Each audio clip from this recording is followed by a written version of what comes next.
Assalamualaikum Sobat Football United.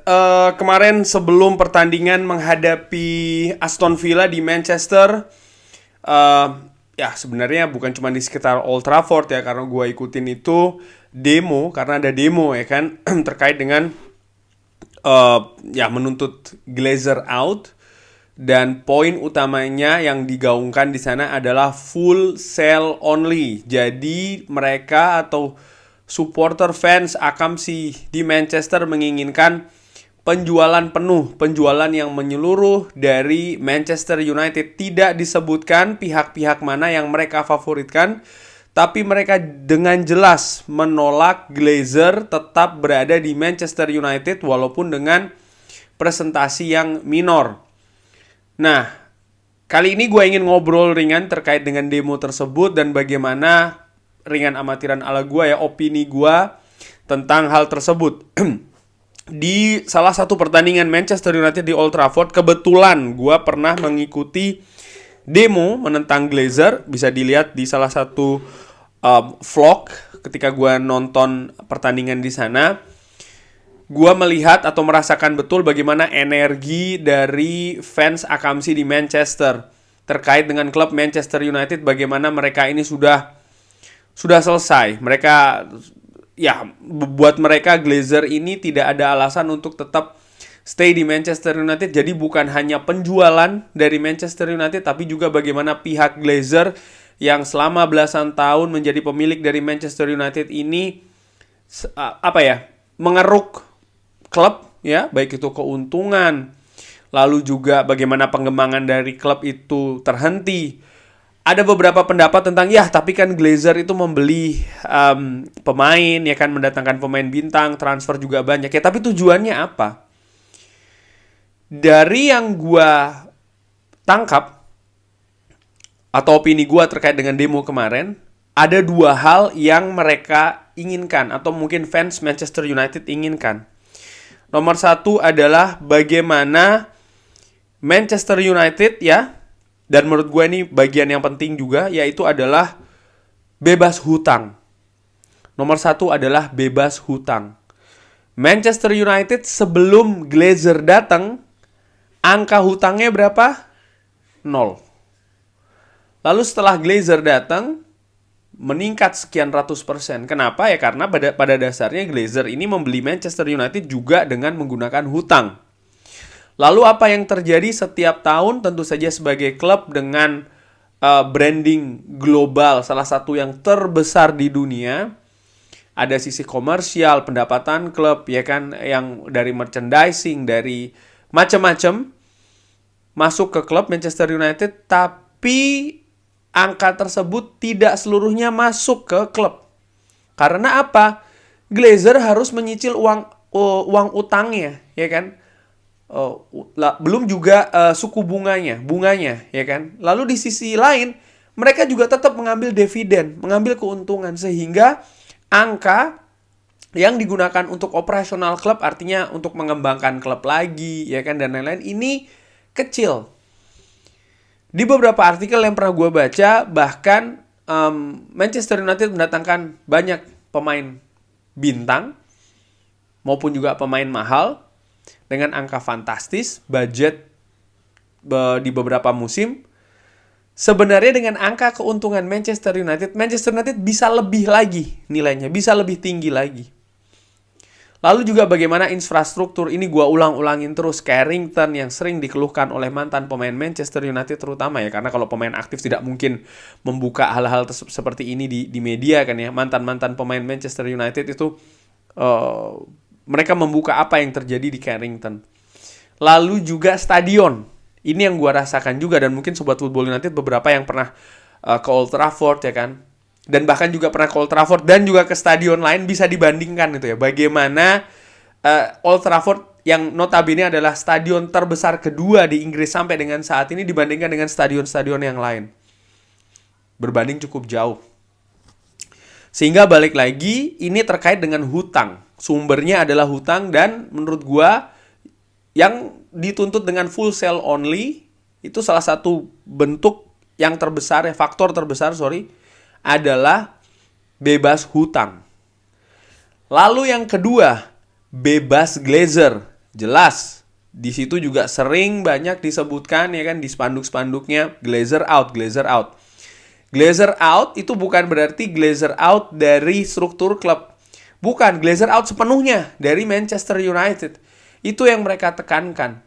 Dan ya hal ini kalau dilihat dari beberapa tawaran yang ada, hanya satu kemungkinannya, yaitu adalah dari Sheikh Jassim dari Qatar. Dari Sir Jim Ratcliffe, walaupun ada beberapa pendapat yang mengatakan ya nanti hanya ada kepemilikan minor, lalu keputusan-keputusan strategik tetap akan dibuat oleh Ineos. Tapi menurut gua, dua hal yang gua sebutkan tadi di depan ya, bebas hutang dan juga bebas Glazer, tidak bisa dijamin oleh penawaran tersebut. Dan menurut gua, ya ini bukan seperti yang diinginkan sih. Paling tidak dari gua ya, secara ringan amatiran, fans Manchester United ringan amatiran.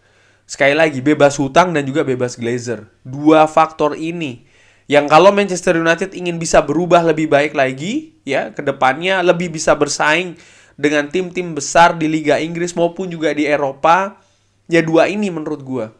Erik ten Hag sejauh ini memang cemerlang, sangat cemerlang, bahkan di musim pertamanya bersama dengan Manchester United bisa merubah banyak hal, bukan hanya dari sisi teknis tapi juga yang lebih penting menurut gue, sisi non teknis, bagaimana pemain sekarang ini karakternya muncul, mentalnya juga muncul, dan menurut gua ini tidak mudah. Dan Erik ten Hag sampai dengan sejauh ini, dengan banyak keterbatasan yang terjadi di Manchester United, mampu melakukannya.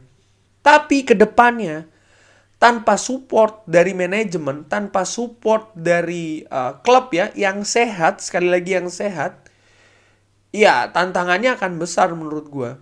Erik ten Hag bisa berbuat banyak di Ajax karena memang Ajax menurut gue memberikan support yang besar dan juga sehat. Bukan cuma besar saja, tapi besar dan juga sehat kepada Erik ten Hag. Di beberapa tahun dia di Ajax, sehingga dia bisa membuat Ajax menjadi klub yang dominan di era divisi dan juga sering membuat kejutan di Eropa. Nah, terkait dengan tersebut, hal yang gue bahas tersebut, ada beberapa kabar, karena memang kan simpang siurnya sangat menurut gue sangat drastis. Ada yang mengatakan oke, Ineos memimpin, ada yang mengatakan Sheikh Jassim. Ini sumber lain yang ingin gue sampaikan dan sempat dibahas juga di beberapa sosial media. Al Jazeera, tentu saja kantor berita yang berpusat di Jazirah Arab ya kan. Ini mengatakan kalau Sheikh Jassim ini sudah memasukkan tawaran final untuk Manchester United, tapi tidak ada yang mengetahui berapa sebenarnya angkanya. Dan juga berapa sebenarnya angka tambahan untuk investasi kepada klub. Nah, kalau dari berita ini atau dari headline yang dari di Al Jazeera ini, maka gue mengasumsikan, mungkin kabar kemarin yang mengatakan bahwa 5 miliar pounds itu sudah termasuk angka investasi, bebas hutang, dan sisanya baru untuk Glazer, sehingga menempatkan valuasi dari tawaran Qatar ini bukan yang tertinggi, jadi mungkin tidak relevan. Lalu juga berita yang mengatakan kalau Qatar ini justru, atau pihak dari Qatar ya, dari Sheikh Jassim ini justru masih tetap pede, tawarannya adalah yang terbaik. Artinya mereka juga sangat percaya diri, masih sangat percaya diri untuk bisa memenangkan persaingan ini, untuk bisa menjadi pemilik selanjutnya dari Manchester United. Ini kan juga berseberangan, dan seperti gua katakan, simpang siur sekali. Ada yang mengatakan kubu A, ada juga kubu B mengatakan kalau A yang tertinggi atau B yang tertinggi. Dan menurut gue ini kan kontradiktif satu dan yang lainnya. Artinya apa? Ada satu yang betul, ada satu yang nggak betul. Dan itu akan bisa diketahui apapun itu ya. Artinya keputusan nanti setelah Glazer, Rain Group mengumumkan siapa yang akan memenangkan proses penawaran Manchester United ini. Dan kabar lainnya, hari ini gue dapat dari The Telegraph juga mengabarkan sesuatu yang menurut gue juga menarik ya. Yaitu bagaimana Ineos ini memberikan penawaran kan untuk menjadi pemilik mayoritas dari Manchester United. Dan ini termasuk permintaan untuk memegang kontrol penuh transfer dari ketika deal ini ya, atau kesepakatan itu diraih. Walaupun demikian, permintaan untuk mengontrol klub ya, ini sepertinya tidak akan disetujui oleh Glazer. Tapi kedua penawar tertinggi saat ini, artinya Qatar dan juga Sir Jim Ratcliffe, ini masih, ya artinya mereka masih melakukan perbincangan atau diskusi dengan pihak Glazer. Artinya apa? Banyak hal selain nilai tawar yang juga bisa jadi mempengaruhi keputusan dari Glazer mengenai dengan kepemilikan Manchester United selanjutnya. Balik lagi ke soal demo, gue ambil dari Twitternya Gary Neville.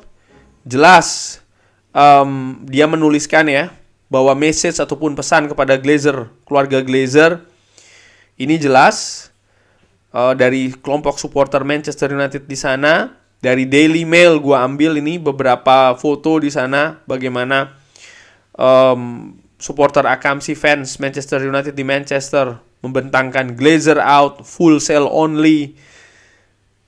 Pesannya sekali lagi sangat jelas ya. Bebas hutang dan juga bebas Glazer. Dan ini yang gue harapkan, dan menurut gue proses penjualan Manchester United yang tentu saja diharapkan oleh banyak fans Manchester United, termasuk juga gue, dari akhir tahun lalu, dari sekitar bulan November, yang bisa membawa perubahan di Manchester United sehingga ada perbaikan dan juga ya bisa gue katakan masa depan yang lebih bagus. Ini hanya bisa terjadi kalau bebas hutang dan juga bebas Glazer. Bagaimana menurut Sobat Football United? Tanggapan, opini mengenai demo kemarin? Drop di kolom komen. Jangan lupa like, subscribe. Wassalamualaikum warahmatullahi wabarakatuh.